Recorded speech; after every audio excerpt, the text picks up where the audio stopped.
Hello, this is Yogeshwar 7000 again, and I'm back with another very interesting topic. And today we'll be talking about what Sage Bhrigu mentioned about Sun being in the ascendant. As we know that Sage Bhrigu is considered to be the father of Vedic astrology. He was one of the Sapta Rishis, the seven Rishis. And then, of course, the next generation to him came Sage Parashara, and then the following generations were Sage Gemini, and then following that were other sages. But Sage Bhrigu holds a very high importance as far as Vedic astrology is concerned, and he is mentioned about Vedic astrology other than creating those hundreds of thousands of charts which represent charts of all past, present, and future births, which is a mystery in itself. Other than that, he has mentioned about Vedic astrology through his sutras. So we're going to discuss what did Sage Bhrigu mention about Sun being in the first house of the ascendant. And Sage Bhrigu has mentioned that in case, and as we know that the natural rulership of the first house is the zodiac sign of Aries. So Sun is going to get exalted in the first house, because we know that Sun does get exalted in Aries. So we have a general understanding that Sun in the first house is generally going to be good. But this is what Sage Bhrigu talks about Sun positioned in the first house. And Sage Bhrigu mentions that in case the Sun is positioned in the first house, the person will enjoy very good health. However, he will suffer diseases of the eye. He is going to be wise and of good conduct, and he'll be very knowledgeable. He'll be very intelligent. And he also mentioned that there's a good possibility that he will move away from his native place, but generally he is going to be happy. Now, in case Sun is in Aries, meaning which in case the Lagna happens to be, or the ascendant happens to be the zodiac sign of Aries, Sun gets exalted there. Then Sage Bhrigu says that the person will get extremely famous and will get a lot of name and fame. And on top of that, if the exalted Sun in the first house is aspected by benefics, the person will become highly learned as well. And of course, as it is, Sun in exaltation of the first house will make him learned. But if in case on top of that there are benefics who are aspecting that Sun, the person will become even more learned. Now, as compared to that, in case Sun is in debilitation, meaning which in case the Lagna or the ascendant happens to be Libra, where we know that Sun gets debilitated, without going into the degrees, let's assume that it's Libra and Sun gets into debilitation. Of course, degrees have to be taken into consideration, and we will do that. But as far as the sutra goes, that person will not be learned. He will not acquire any power, and there is a possibility that he can get blind. So look out for this combination: Libra ascendant, Sun sitting in the first house, meaning which Sun gets debilitated. And of course, look at the degrees as well. Don't just blindly follow Sun in Libra as being debilitated.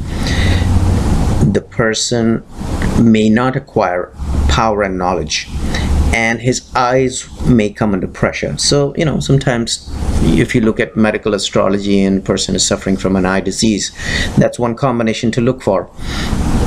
However, this comes with a statement by Sage Bhrigu that in case this Sun, which is a debilitated Sun in the ascendant, is aspected by benefics, and when we say benefics, we know that the major benefics are Jupiter and Venus. Of course, Moon also we consider a benefic, but generally, benefics, when we consider Vedic astrology, two planets mostly come into prominence, which are the planet Jupiter and Venus. So in case the Sun is aspected by benefics, either Jupiter or Venus or both,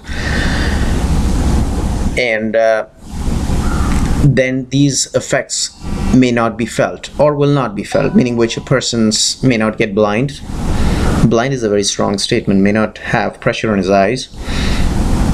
He may not be in a situation where he does not acquire any learning or power.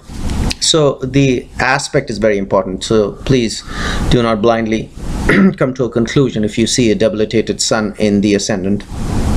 Look at what the aspects are, and of course if the aspects are not good, if he's aspected by malefics, then of course the ill effects are going to be felt even more.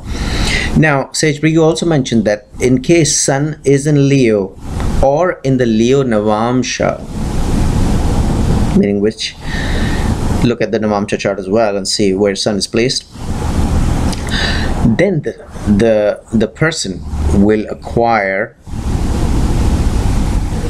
some kind of a kingdom. It's a Raja Yoga he has mentioned. A little kingdom, a major kingdom. In today's date and world, of course, there's no kingdoms, but he may acquire a big business or a great job or some kind of a position of authority. Also, Sage Brigu mentions that in case sun is in Cancer in the first house, he will also be knowledgeable. So he did discuss about sun being exalted in Aries. He did discuss about sun being debilitated in Libra. He did discuss about sun being in its own sign of Leo, and he's also mentioning that in case sun is in Cancer, the person will still be knowledgeable. At the same time, in case sun is sitting in the first house in the zodiac sign of Cancer, there could be boils on the body, so look out for that combination. In case sun is in Capricorn, and Capricorn, as we know, is ruled by the planet Saturn, and Saturn and sun do not get along well, we know that as well. So he's mentioned here, in case sun is in Capricorn in the first house in the ascendant, the person is prone to suffer from some kind of a heart disease. And I give you the logic why, because obviously the rulership of Capricorn is Saturn, and Saturn and sun do not get well. So look out for that combination. And heart disease is a very common disease in today's day, and sun in Capricorn in the first house, that's a red flag right there. In case sun is in the zodiac sign of Pisces, then the person is going to be attached with women. I don't know why he said that. And in case sun is in Virgo in the first house, then again Sage Brigu mentions that he will father daughters only. He may not have a son. And of course other combinations have to be looked into. Look at the planet of Jupiter, and look at the 5th house, and look at the Saptamcha. All those matters have to be taken into consideration. So just don't jump to any conclusion here what Sage Brigu has mentioned, but this is one of the pointers, that yes, in case sun is in the first house in the zodiac sign of Virgo, of course he will have daughters and not a son. He will also lose his wife, and he may be a thankless person. So look out for that combination. And once again, I'm repeating, do not jump to a conclusion based on this sutra. Look at the other combinations as well. And in case sun is in its own sign Leo, he has already mentioned that he will acquire a lot of power and lordship over some area of his life, but at the same time he will acquire good health as well. But along with sun being in its own sign of Leo, in case there are malefics involved, then, or if there's an aspect of malefics, then of course there could be problems. And one of the problems which Sage Brigu has mentioned, that he could suffer from fevers. So sun in the first house in Leo, of course he will acquire some kind of a position or authority, but at the same time, if it's aspected by malefics, and if there's some kind of association of malefics here, then there could be problems, and the problems could be, one of the problems could be fever. And on the other hand, in case if sun is in Leo in the first house and it's aspected by benefics, so there's an association of benefics here, then of course there would not be any unfavorable effects. And what he mentioned about Sun being in Leo, in its own sign, in the first house, acquiring position and authority and some kind of territory, that will further be enhanced. So this was a little discussion about what the great sage Bhrigu, who is considered to be the father of Vedic astrology, has mentioned. Of course, there could be slight variations when we study Sage Parashara and Sage Gemini.